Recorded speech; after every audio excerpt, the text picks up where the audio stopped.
Saudações, pessoal! Em 1848, Karl Marx e Friedrich Engels escreveram o Manifesto do Partido Comunista, começando com a seguinte frase: Fantasma ronda a Europa, fantasma do comunismo. Estamos no ano 2022, mais de 150 anos, 170 anos, e ainda há quem tenha medo desse fantasma.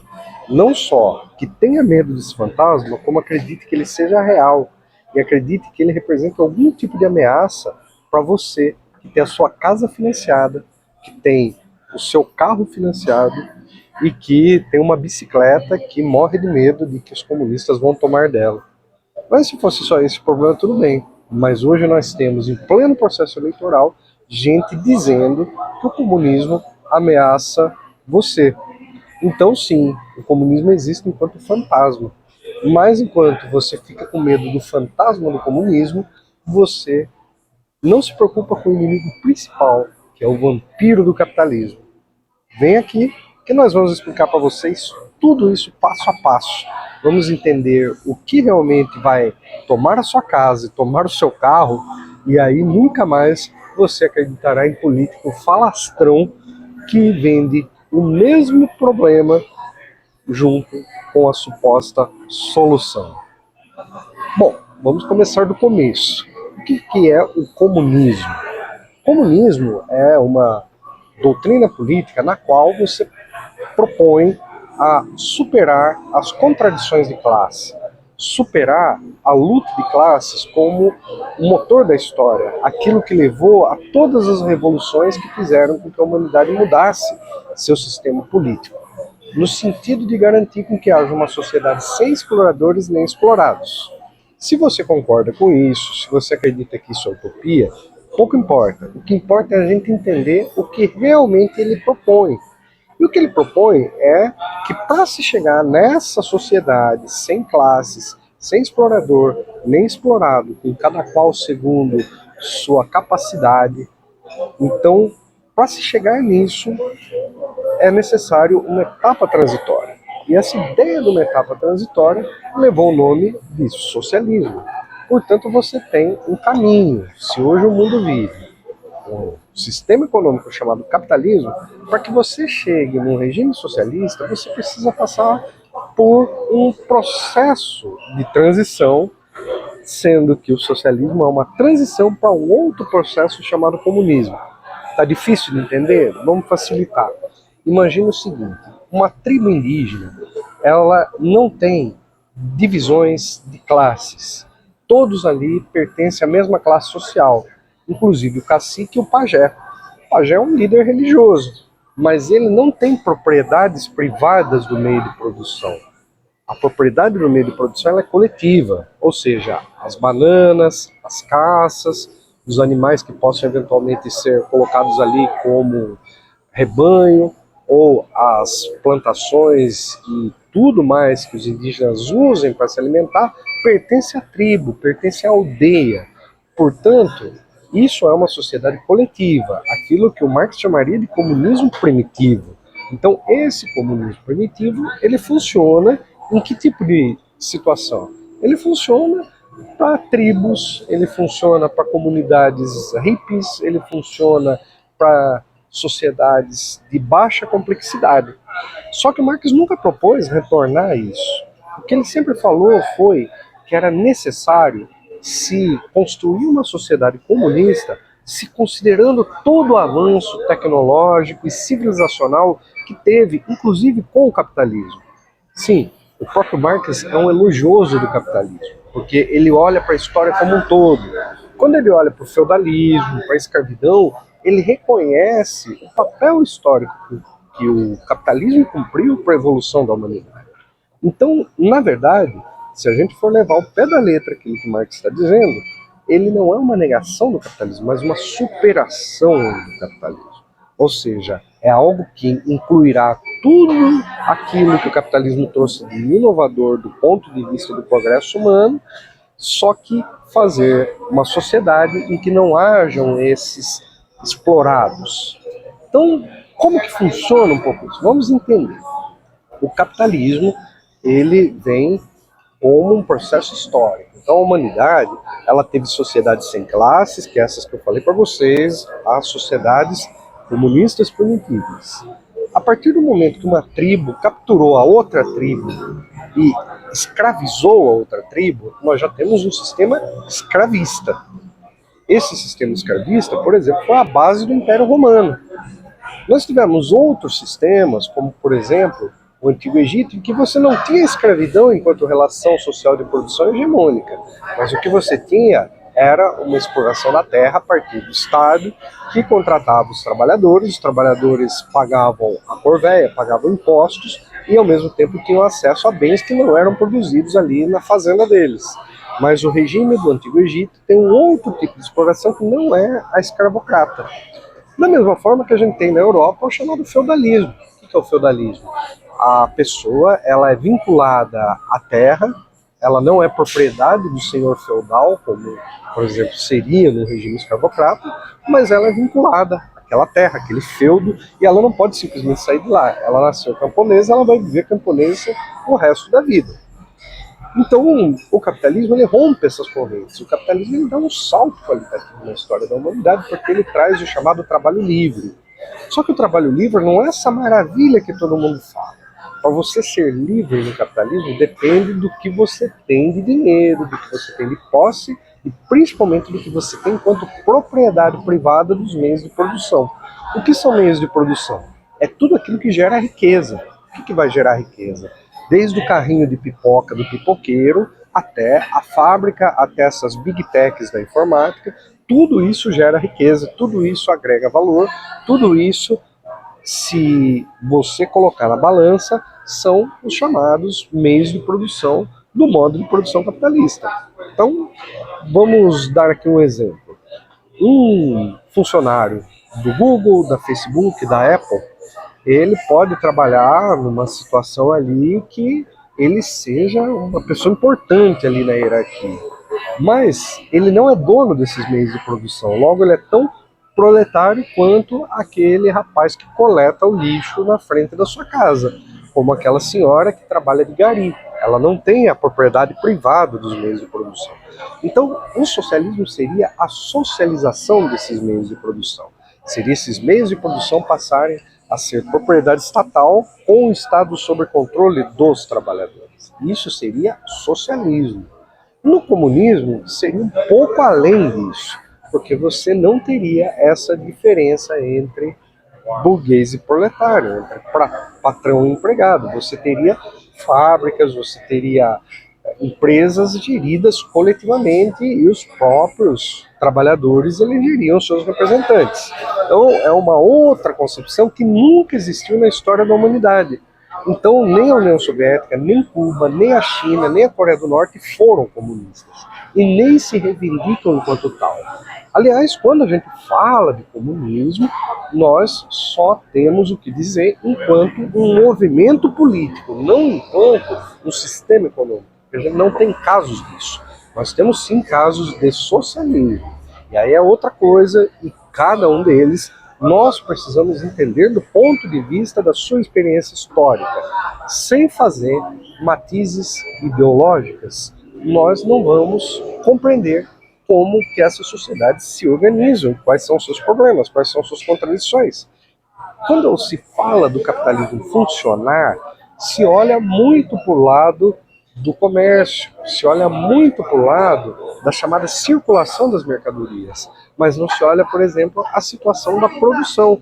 Como que é a produção? Por exemplo, vocês sabiam que muita gente fala sobre essa coisa da reciclagem do lixo, mas que o destino dos lixos dos países ricos tem sido vários países da África que eles compram lixo dos países ricos e depois reciclam esses produtos.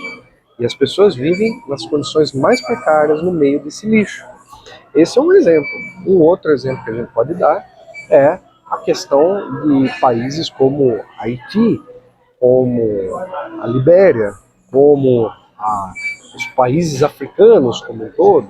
Né? Todos esses países são capitalistas, nenhum deles é um país socialista. E outra, ser governado por um partido que tenha essa alcunha, que tenha essa bandeira, que tenha esse símbolo, não significa que o país é socialista. Então, por exemplo, a Venezuela não é um país socialista. Ela é um país capitalista governado por um partido socialista. Portugal não é um país capitalista, socialista, perdão.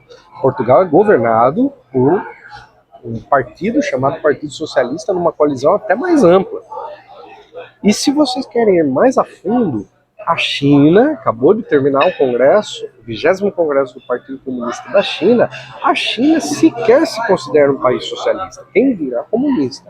Para vocês terem uma ideia, segundo a interpretação dos chineses, eles estão caminhando para no ano de 2035 se tornarem uma sociedade moderadamente próspera, para no ano de 2049 se tornarem um país socialista. Um país que vai estar na primeira etapa da transição socialista, segundo o conceito dos chineses. Bom, nós temos exemplos históricos de países que foram socialistas e que deixaram de ser. O exemplo mais conhecido é a atual Rússia, que era a principal república da União das Repúblicas Socialistas Soviéticas, mais conhecida como União Soviética. A União Soviética rivalizava com os Estados Unidos a disputa do poder mundial. Então esse foi o auge do movimento comunista no mundo. Se a gente pode dizer que houve aí um momento que os comunistas estavam muito fortes, é na chamada Guerra Fria, porque ali nós tínhamos uma disputa ideológica concreta entre capitalismo e socialismo. Com o fim da União Soviética, essa disputa acabou. E os países que são herdeiros desse período histórico, a gente pode citar na mão, que é Cuba, China, Vietnã, Coreia do Norte e Laos. Ou seja, são 5 países no mundo, existem mais de 200 países na ONU, apenas 5 que a gente pode colocar nesse barco de países socialistas que são governados por partidos chamados comunistas. Aliás, a Coreia do Norte, por exemplo, ela nem é governada por um partido comunista, é o Partido do Trabalho da Coreia, que é outro conceito. Portanto, e outra, cada um desses países tem a sua interpretação do que eles consideram socialismo. Então, a China, por um lado, ela diz que ela tem o socialismo com características chinesas para uma nova era. Então, esse é o formato que os chineses escolheram. Cuba reivindica muito a sua nacionalidade, a sua identidade cubana, a sua identidade latino-americana, os ideais de José Martí. A Coreia do Norte ela tem uma coisa chamada ideologia Juche, que é muito mais forte em termos ideológicos do que o próprio conceito de socialismo. Para eles é muito mais importante promover a cultura Juche do que propriamente o marxismo-leninismo. Claro, uma coisa caminha junto com a outra, como na China, por exemplo, o marxismo caminha junto com o taoísmo, caminha junto com o budismo, caminha junto com o confucionismo, como a gente disse em outro vídeo recentemente. E a mesma coisa, os ideais latino-americanistas em Cuba caminham lado a lado. E na realidade histórica do Vietnã e de Laos, você tem toda uma construção de uma nacionalidade feita contra o colonialismo. Então essas particularidades têm que ser levadas em considerações. Mas quando se fala, por exemplo, que a Venezuela é um país socialista, não é. A Venezuela é um país capitalista profundamente desigual. É um país que você tem pessoas muito ricas e pessoas muito pobres caminhando lado a lado naquele país. É muito parecido com a realidade brasileira. Muito menos a Argentina. A Argentina não tem nada de comunista. A Argentina ela é governada pelo Partido Justicialista, pelos chamados peronistas. Os peronistas, eles são uma espécie de varguistas ali da Argentina. E Getúlio Vargas, tinha uma coisa que ele era anticomunista. Getúlio Vargas nunca gostou do comunismo. Eu pergunto para vocês, Lula tem alguma coisa a ver com o comunismo? Claro que não. Se você pegar qualquer vídeo do Lula da década de 70 e 80, ele vai falar muito mal do comunismo. O Lula tem um irmão chamado Frei Chico, que era do Partido Comunista. E o Frei Chico sempre teve várias divergências ideológicas com o Lula ao longo de toda a sua história. Claro, eles são irmãos, eles se dão bem, mas do ponto de vista político, do ponto de vista ideológico, eles não fazem parte da mesma corrente política. O Lula construiu o PT como, inclusive, uma alternativa ao Partido Comunista, que naquela época, nos anos 80, estava em ascensão por causa da situação do Brasil de fins da ditadura militar. O que a gente pode dizer é que o golpe militar de 1964 disse que faria uma ditadura no Brasil para acabar com o comunismo, porque, segundo eles, João Goulart, o presidente democraticamente eleito na época, ele foi eleito como vice-presidente, mas ele assumiu a presidência, então, portanto, ele estava no seu direito legal de exercer o cargo de presidente a partir do momento que o presidente anterior renunciou, mas ele não tinha nada de comunista, muito pelo contrário, ele era um seguidor das ideias de ninguém menos do que Getúlio Vargas. A mesma coisa, Leonel Brizola. Brizola foi um personagem histórico muito importante na história do Brasil que nunca foi comunista. Então, quando a gente fala esquerda, nós temos que entender o que a gente está falando de esquerda. Tradicionalmente, na Revolução Francesa, esquerda é aquele campo político que representa os trabalhadores. E a direita é o campo político que representa os setores ricos, a alta burguesia, a alta nobreza e o alto clero. Isso de acordo com aquela sociedade. Hoje em dia, direita seria os grandes latifundiários, os grandes empresários, os donos das big techs. Por isso que o pessoal usa a expressão pobre de direita como uma forma irônica, porque o pobre de direita ele está apoiando uma ideologia que não é da classe dele, ele está apoiando uma ideologia que é da classe que explora ele. Então essa consciência de classe, essa ideia, os partidos de esquerda em geral têm, mas eles têm objetivos diferentes para o Brasil. Então, o PT, por exemplo, não é um partido socialista, não é um partido comunista, e nunca foi e nunca vai ser.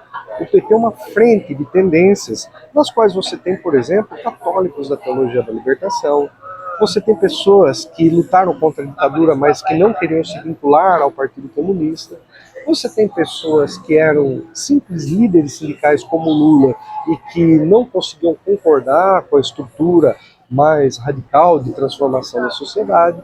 Você tem a chamada social-democracia, que aí você tem nomes como Fernando Haddad. Fernando Haddad não é um socialista, ele é um social-democrata. Social-democrata é aqueles que acreditam que podem melhorar a vida dos trabalhadores pela democracia. Então o PT nunca foi um partido radical, nunca foi um partido revolucionário. Muito pelo contrário, ele era criticado pelos partidos comunistas, né, o Partido Comunista do Brasil, o Partido Comunista Brasileiro, exatamente por ele não propor uma ruptura com o sistema. E quando a gente fala de Lula, nós podemos ter certeza de uma coisa: Lula nunca foi comunista, muito pelo contrário. Vamos lembrar como é que foi o governo do Lula. O Lula governou entre 2002 e 2010. Na verdade, entre 1º de janeiro de 2003 e 31 de dezembro de 2010.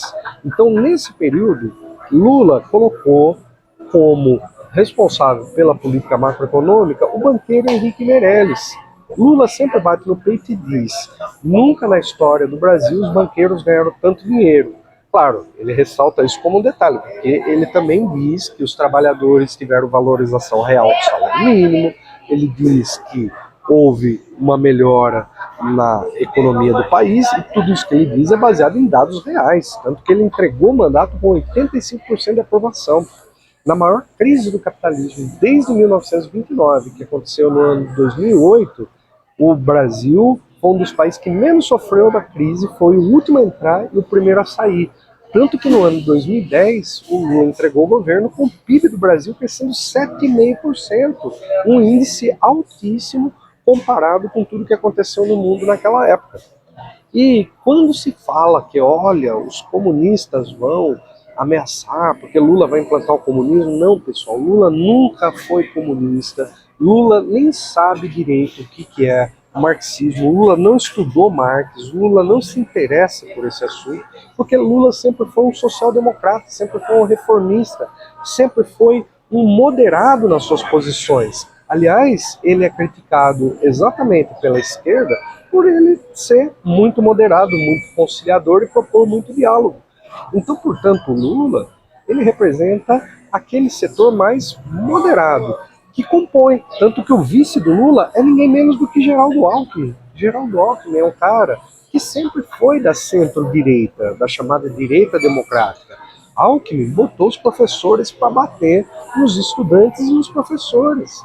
botou a polícia, perdão, para bater nos professores e nos estudantes. Então, Alckmin, ele tem uma política de privatização, uma política neoliberal, que vai no sentido oposto do que seria uma doutrina socialista. Então, Alckmin hoje está no Partido Socialista, mas Alckmin não é socialista. E outra, convenhamos, estar num partido com esse nome não significa que esse partido segue essa doutrina. Veja um exemplo, Bolsonaro está no Partido Liberal. Alguém vai dizer que Bolsonaro é um liberal?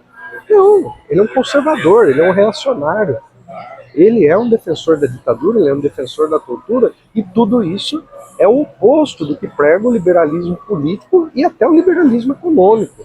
O orçamento secreto que Bolsonaro criou, por exemplo, é algo que qualquer doutrina do liberalismo econômico condena.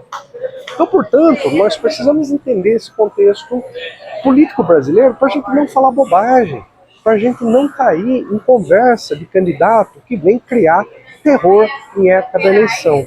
Só que, se o comunismo ele é usado enquanto uma arma política de medo, os comunistas vão tomar o poder, vamos então analisar qual que é o risco do comunismo tomar o poder no Brasil. O único partido comunista que tem representação no Congresso brasileiro é o PCdoB, Partido Comunista do Brasil. Ele elegeu 7 deputados, de 513 deputados, o PCdoB tem apenas 7. Os outros partidos ditos comunistas, como o PCB e a UP, sequer elegeram deputados, quem dirá governadores, presidentes, senadores, não tem nada. Sequer eles têm vereadores. O PCdoB ainda tem um pouco mais de expressão nacional, mas os outros nem isso. Então, portanto, não existe uma ameaça. E mesmo que existisse ameaça, será que realmente são os comunistas que querem tomar a sua casa e o seu carro financiados? Vamos ver, o que acontece se você atrasar a parcela do seu carro financiado? Atrasa um mês, atrasa 2 meses, quem vai tomar o seu carro? O banco. Se você financiar a sua casa em 30 anos e você pagar 28 anos direitinho, o que vai acontecer se você deixar de pagar nos seus 2 últimos anos? Bom, se for um banco público, você pode renegociar. Mas se for um banco privado, ele pode penhorar o seu bem e você pode perder a sua casa. Então, caia na real. Não é o comunismo que vai tirar a sua casa. Não é um partido minúsculo como o PCdoB que ameaça você. Não é o Lula, que nunca foi comunista, que te ameaça. Não é o Alckmin, que é um homem de centro-direita que agora virou comunista porque está num partido chamado socialista. Isso não quer dizer absolutamente nada. Como nós dissemos aqui, quando a gente fala em socialismo, se tem que mudar as estruturas econômicas. A propriedade dos meios de produção ela tem que deixar de ser privada para se tornar social. Aí a gente pode falar de socialismo. Fora disso, nós estamos no capitalismo. A Venezuela é capitalista, a Argentina é capitalista, o Brasil é capitalista. O Brasil só esteve perto do socialismo quando a seleção brasileira enfrentou a União Soviética na Copa de 62. Foi o mais próximo que o Brasil esteve do socialismo em sua história, porque nem João Goulart, nem Juscelino Kubitschek, muito menos Lula foram socialistas, foram comunistas. Então, portanto, esse medo é um fantasma colocado para exatamente fazer as pessoas morrerem de medo. Então, sim, o comunismo existe, mas como fantasma, como uma lenda plantada na sua cabeça para fazer com que você acredite nesse fantasma e tenha medo dele. Só que existe uma coisa real, e essa sim é uma ameaça. Qual que é a ameaça? Os vampiros. E quem são os vampiros? Os vampiros são os capitalistas, que sugam o lucro do seu trabalho, que sugam o seu tempo de vida para você garantir o lucro deles. Você quer ver como é que você é explorado? Repara, se você for assalariado, o quanto de tempo de trabalho você dedica para gerar um lucro para o seu patrão e o quanto isso é revertido para você. Se você trabalha numa fábrica, isso é fácil você medir, porque você tem uma porcentagem, você tem um proporcional do que você produz. Se você trabalha no setor de serviços, comércio, fica um pouco difícil de calcular. Mas eu vou dar um outro exemplo que você nem imagina. Toda vez que você produz um conteúdo num site de conteúdo ou numa rede social, você está trabalhando gratuitamente para aquela rede, porque você está gerando conteúdo que vai gerar engajamento, que vai fazer com que mais pessoas participem daquela rede e que vai fazer com que você pague, não pague pelo serviço, mas que você pague com o seu tempo de trabalho por esse serviço. Você não paga em termos de dinheiro, mas você paga enquanto tempo de vida que você está deixando para fazer qualquer outra coisa para garantir o lucro deles. Então, isso gerou uma distorção tão grande que hoje nós temos a maior concentração de riqueza da história da humanidade, que foi intensificada pela crise de 2028 e de 2008, perdão, e pela pandemia. Porque os bilionários aproveitaram essas oportunidades para concentrar cada vez mais renda. E hoje o mundo ele tem 50% da riqueza mundial controlada por apenas 7 famílias. Ou seja, tudo que é produzido no mundo em termos de riqueza, 7 pessoas especificamente são proprietários dessa riqueza. Esses são os vampiros. No Brasil a situação é até mais concentrada, fala-se em 5 ou 6 que tem mais da metade da riqueza produzida pelo Brasil. Então esses são os vampiros, eles não pagam impostos. Você paga imposto do arroz que você compra, do café que você toma, você paga imposto da passagem que você compra, da gasolina que você usa. Eles não pagam imposto, eles não pagam imposto sobre jatinhos particulares, não pagam imposto sobre iates e não pagam imposto sobre as grandes fortunas que eles acumularam.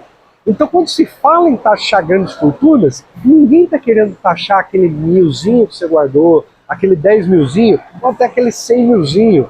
Aliás, se você tiver R$1 milhão guardado, nem isso se enquadra na grande fortuna. Grande fortuna no Brasil é algo a partir de US$1 milhão, que daria em torno de 6, 7 milhões. E quem tem hoje 6, 7 milhões na população brasileira? Isso é menos de 1% da população. Então, quem tem 1 bilhão é 0,0 alguma coisa. É uma porcentagem minúscula que toda vez que você diz que é contra isso, você está deixando de taxar os vampiros, aqueles que sugam dinheiro público.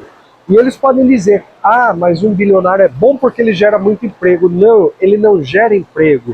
Ele cria uma mercadoria que ele precisa do seu emprego para poder transformar essa mercadoria em lucro. Porque ele não faz isso porque ele está preocupado com você. Ele faz isso porque é o que vai garantir o lucro dele.